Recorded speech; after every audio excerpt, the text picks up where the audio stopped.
Olá, amigos. Eu recebi uma pergunta muito interessante aqui e eu acho que eu preciso responder essa pergunta. Eu vou responder. A pergunta é: quando começou a corrupção no Brasil? Olha só a pergunta. Uma pergunta que certamente você já fez para alguém ou de repente fez para você mesmo. E a resposta é muito simples. A corrupção começou no Brasil junto com o Brasil. Pois é, quando iniciou o processo de colonização do Brasil, em 1530, quando foi implantado aqui no Brasil o sistema de capitanias hereditárias, né, o governo português dividiu as terras do Brasil em várias faixas, né, de terra e entregou a nobres portugueses, os chamados donatários. A gente já abordou esse tema aqui, né, em outro vídeo da Polis. Esses donatários, esses nobres, tinham o direito de explorar o Brasil, as riquezas que eles encontrassem, né, no Brasil. Era uma espécie de terceirização da colonização do Brasil para particulares, em parceria com a coroa portuguesa. A grande questão é que, para conseguir se tornar um donatário, muitos nobres recorreram, evidentemente, à corrupção, há provas disso, usaram de todo tipo de recurso para conseguir ser donatário de capitania no Brasil. Então a coisa começou desde o início da efetiva colonização do Brasil.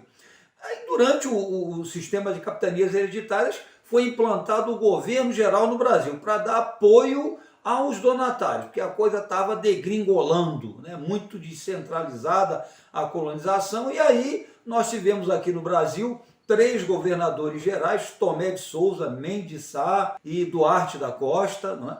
E aí a coisa continuou, né? A corrupção ela continuou. O Mendes Sá, por exemplo, no governo dele foi inclusive fundado a cidade do Rio de Janeiro.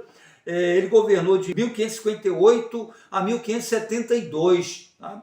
Então existem provas de enriquecimento ilícito do Mendes Sá enquanto ele era governador-geral do Brasil. Tá? Então foi Tomé de Souza, Mendes Sá, Duarte da Costa, depois o Brasil foi dividido em vice-reinos e a coisa continuou. Nós tivemos aí um exemplo que é bastante clássico, o Lourenço de Almeida, que governou Minas Gerais. Minas Gerais entre 1720 e 1732.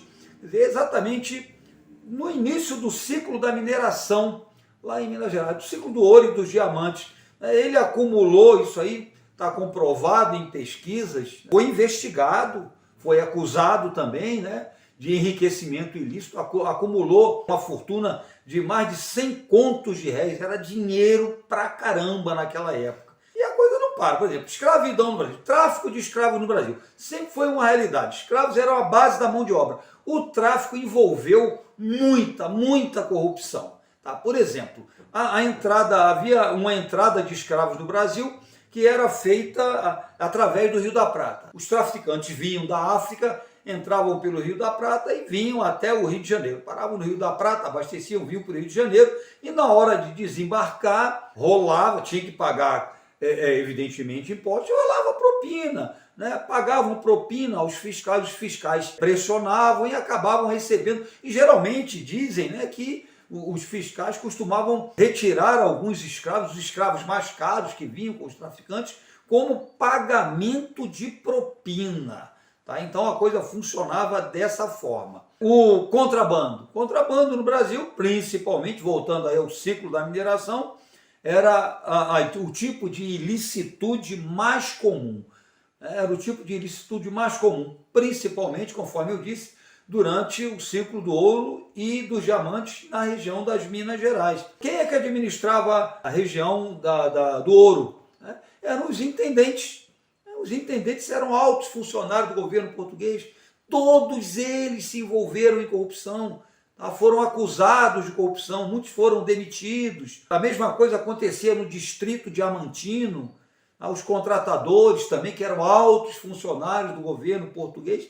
Então isso aí, tudo isso aconteceu durante o período colonial, imagina só. Tá? Aí a gente entra pela monarquia. O modelo de Estado que foi implantado no Brasil foi o modelo português.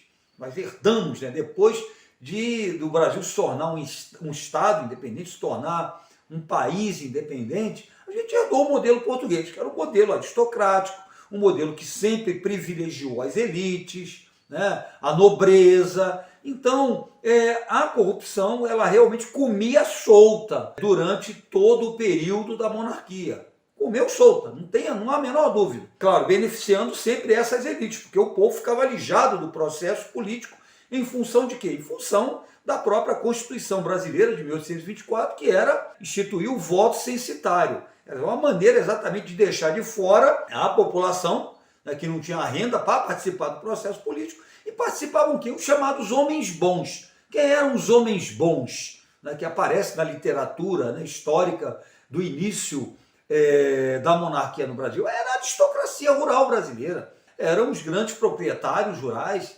Eles é que detinham o poder político e, naturalmente, tinham todas as condições, né, de manipular com recursos públicos. Então, isso foi uma prática, né, a corrupção ela foi uma prática que esteve presente, sim, durante o período da monarquia. Tem até uma história bastante famosa, a questão da seca lá no Nordeste. Desde o período do Império se falava em destinar recursos para combater a seca do Nordeste.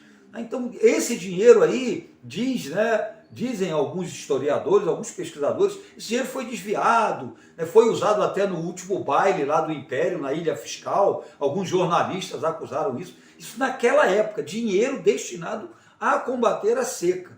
Então a coisa sempre esteve presente. Entrando pela República, né, para a gente já ir entornando o papo, a gente teve o que no Brasil? Uma chamada República Oligárquica. A República também dos grandes fazendeiros, né, que se apoiavam no poder local que eles tinham, né, eles eram os proprietários das fazendas, controlavam a vida das pessoas, era o tal do voto de cabresto. Então eles tinham condição de fazer o prefeito ficava nas mãos deles, os prefeitos se mancomunavam, né, para eleger um governador que atendesse a todo mundo. Os governadores, por sua vez, se organizavam para fazer o presidente da República. Era a chamada política dos governadores, ou a chamada República Oligárquica. Depois a coisa voltava. O presidente eleito retribuía esses favores, destinando verbas aos governos estaduais, que por sua vez destinavam às prefeituras, que por sua vez destinavam também ao grande fazendeiro. Então, a República oligárquica, os primeiros anos de República no Brasil, a primeira República no Brasil foi um horror. Todo mundo sabe disso. As eleições eram fraudulentas, né? Usava-se de todo tipo de recurso e, enfim, né, a gente chega até os dias de hoje. Tá? Então, dia de hoje, sem comentário, basta ligar a televisão. Basta ligar a televisão. Algum dia você já assistiu um telejornal em que não tivesse uma notícia, pelo menos, de corrupção? É quase impossível. Então, sobre os dias de hoje, a gente nem precisa comentar. Mas só para encerrar o vídeo, eu queria fazer uma enquete com vocês, né? Me perguntaram quando começou, e eu quero perguntar a vocês quando vai acabar a corrupção no Brasil. Você acha que vai acabar a corrupção no Brasil? Tem condição de acabar a corrupção no Brasil? Eu queria saber a sua opinião. Deixe a sua opinião, deixe o seu comentário. A pergunta é essa. Essa pergunta eu não sei responder. Eu queria saber a sua opinião. Tem como acabar com a corrupção no Brasil? Então, compartilhe o vídeo, deixe seu comentário. É uma enquete. Estou curioso, quero saber a sua opinião. Tá bom, gente? Um grande beijo para vocês e até o próximo vídeo da Polis.